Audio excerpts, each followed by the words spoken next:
Rasul telah memasuki Masjidil Haram dan beliau memulainya dengan bertawaf sebelum sholat. Beliau melakukan tawaf 7 putaran dengan mengendarai untanya dan para sahabat mengikuti. Kalau begitu, ayo kita bergabung dengan mereka.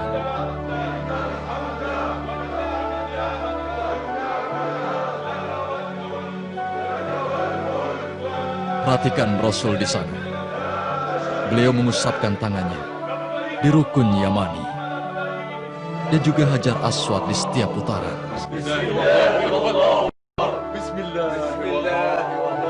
Dan dengarkan mereka mengikuti apa yang beliau ucapkan sebagai ungkapan rasa percaya apa yang beliau katakan dan rasa keimanan kepada Allah.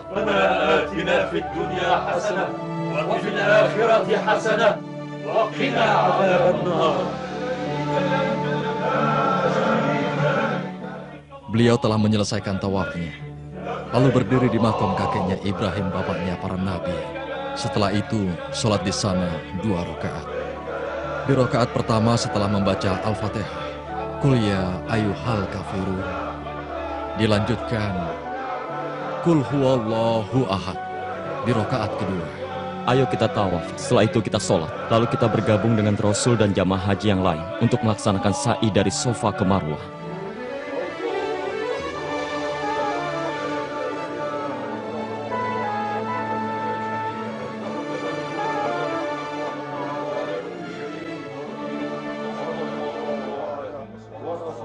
Jelaskan kepadaku, Bu, mengapa Rasul berlari-lari dan berlari dari Bukit Sofa ke Bukit Marwah, lalu kita mengikutinya?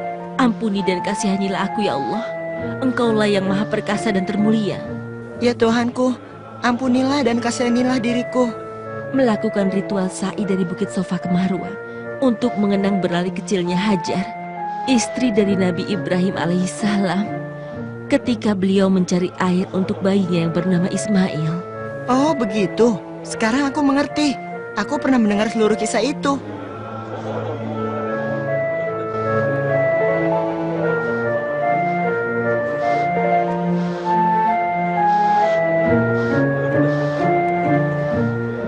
Ayo kita bertahlul dahulu, karena kita sudah menyelesaikan ibadah ihram kita. Tetapi ayah belum kembali. Apa sebaiknya kita menunggunya? Ayah harus tetap berpakaian ihram sampai dia selesai melaksanakan ibadah haji. Apa aku juga harus memotong rambutku seperti yang dilakukan mereka? Iya, dan setelah itu kamu bisa berganti pakaian. Semoga Allah menerima umroh kalian. Dan bagi siapa yang hendak berhaji bersama Rasul, hendaknya dia bersiap-siap esok untuk menuju Mina untuk menyelesaikan ibadah hari Tarwiyah bersama Nabi Muhammad SAW melewati padang Arafah. Kita berwukuf di sana pada tanggal 9 Zulhijjah hingga terbenamnya matahari. Dan wukuf ini adalah rukun haji yang paling penting karena haji adalah wukuf di Arafah. Setelah matahari terbenam, Nabi Muhammad SAW singgah di Musdalifah, bermalam di sana dan sholat subuh di sana. Kemudian berangkat ke Mina dan di sana kita melontar jumroh.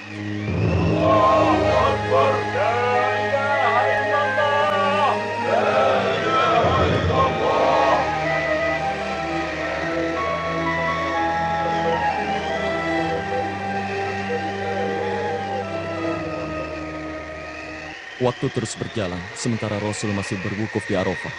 Beliau menghadap ke kiblat dan berdoa kepada Tuhannya, tidak bercakap-cakap dengan yang lain.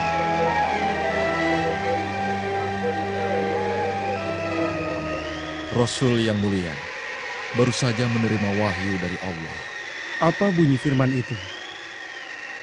Bismillahirrahmanirrahim. حرمت عليكم الميتة والدم ولحم الخنزير وما أهل لغير الله به والمنخنقة والموقوذة والمتردية والنطيحة وما أكل السبع إلا ما ذكيتم وما ذبح على النصب وأن تستقسموا بالأزلام ذلكم فسق. اليوم يئس الذين كفروا من دينكم فلا تخشوهم واخشون اليوم أكملت لكم دينكم وأتممت عليكم نعمتي ورضيت لكم الإسلام دينا فمن اضطر في مخمصة غير متجانف لإثم فإن الله غفور رحيم. صدق الله العظيم.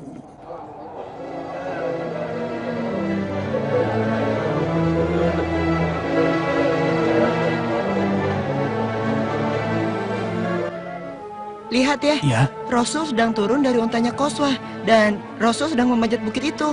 itu memang benar anakku. Sesungguhnya beliau hendak menyampaikan khutbahnya kepada kaum muslimin. Ayo kita ke sana.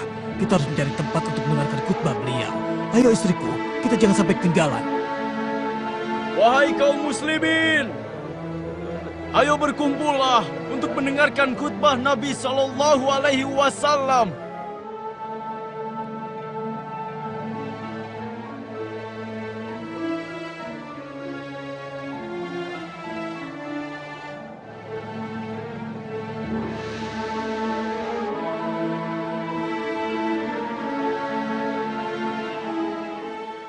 Berdirilah nak, Nabi akan memulai khutbahnya. Dan berdirilah dengan tenang dan beradab. Dengarkan baik-baik ucapan beliau. Sepertinya kita terlalu jauh dari beliau. Aku tidak yakin bisa mendengarkannya. Jangan cemas anakku, nanti akan ada orang yang berdiri di dekat beliau dan mengulangi apa yang beliau ucapkan dengan teriakannya agar semuanya bisa mendengar. Lagi pula lembah ini menghasilkan gema kan, Bu? Nabi memuja dan memuji Allah. Kemudian beliau bersabda, "Wahai manusia, dengarkanlah ucapanku. Karena aku tidak mengetahui apakah diriku dapat bertemu kalian setelah tahun ini dan di tempat seperti ini. Wahai manusia, sesungguhnya darah dan harta kalian adalah haram untuk ditumpahkan hingga kalian berjumpa dengan Tuhan kalian, sebagaimana haramnya hari ini dan bulan ini."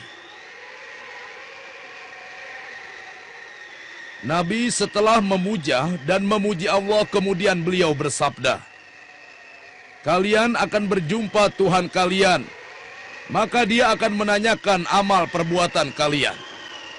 Dan telah kusampaikan, barang siapa yang dititipkan amanah, hendaknya ia menyampaikan amanahnya itu." Nabi setelah memuja dan memuji Allah, kemudian beliau bersabda, "Berpegang eratlah kalian pada ucapanku, karena aku telah menyampaikannya.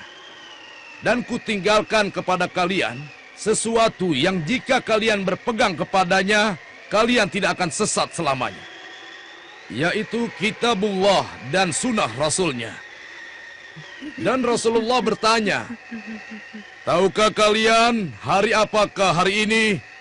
Hari Akbar. Rasulullah bersabda, "Allah mengharamkan darah kalian dan juga harta kalian hingga kalian berjumpa Tuhan kalian seperti haramnya hari ini." Rasulullah juga bertanya, "Sudahkah aku sampaikan ini pada kalian?" "Ya." Dan Rasulullah bersabda, "Ya Allah, saksikanlah."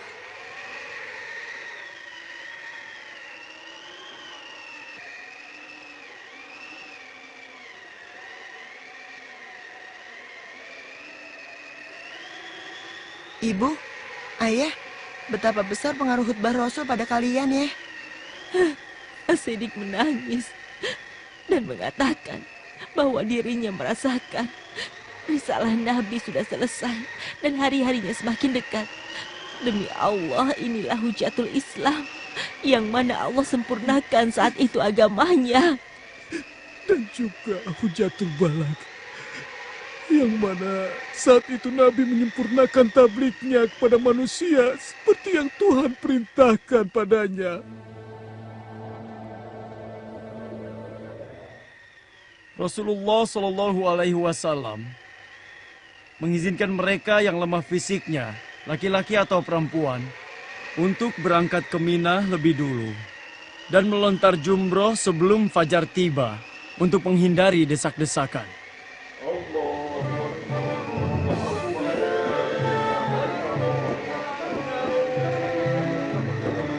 Allahu Akbar, Allahu Akbar, La ilaha illallah.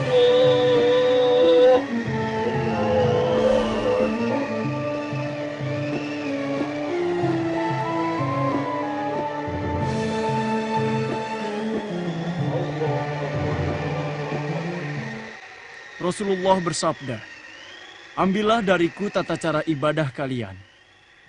Kalian akan berangkat ke Mina, lalu kalian melontar jumroh Aqobah dengan 7 batu kecil.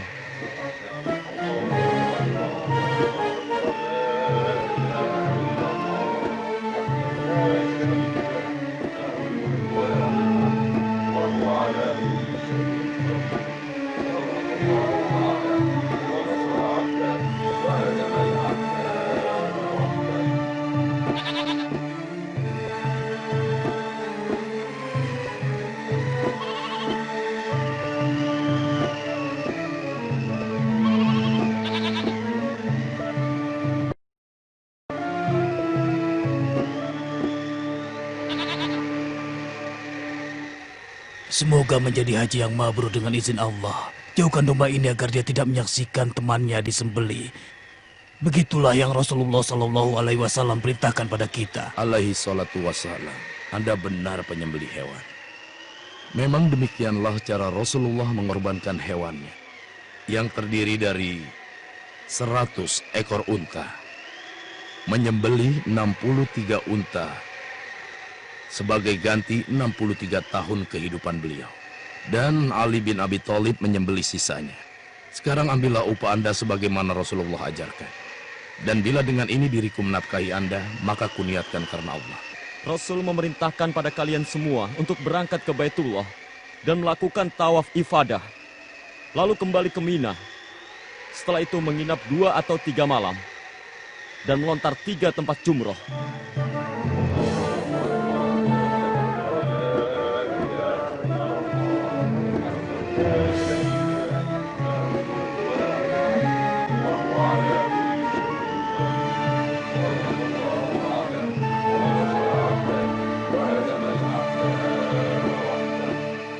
Rasul Shallallahu Alaihi Wasallam telah menyelesaikan hajinya, dan setelah ini beliau akan segera kembali ke Madinah. Setelah beliau menyampaikan khutbahnya. Khotbahnya benar-benar telah memenuhi pendengaran dan juga sanubari kita, dan menyinari kita dengan cahaya. Ada apa gerangan? Sehingga beliau mengulangnya, khususnya tentang syariat. Beliau ingatkan kita dan hendak tempatkan kita di jalan yang lurus. Beliau tidak meninggalkan sesuatu, kecuali telah beliau ingatkan kita dalam khutbahnya. Dimulai dari menjaga amanah sampai mengharamkan riba, dan juga menumpahkan darah serta merampas harta benda, juga mengharamkan menuntut balas dan membunuh, dan bulan yang diharamkan berperang, menekankan tentang hak yang sama di kalangan kaum muslimin, dan melarang perpecahan di antara mereka. Beliau juga mewasiatkan agar berbuat baik pada wanita. Kenapa beliau mengatakan kepada kita, barangkali diriku tidak akan bertemu dengan kalian setelah tahun ini, tepat pada hari ini, dan juga bulan ini. Maha suci Allah, bukankah termasuk rukun iman mengimani hal yang gaib? Tidak ada cara lain kecuali kita mengucapkan salam perpisahan kepada beliau. Kalau kita meninggal tahun ini, haji ini disebut haji wada. Apa yang dikhawatirkan kaum muslimin benar-benar terjadi. Tidak lama kemudian Rasulullah SAW wafat, dan peristiwa haji itu disebut dengan haji wada, dan khutbah beliau pada waktu itu disebut khutbah wada. Bismillahirrahmanirrahim.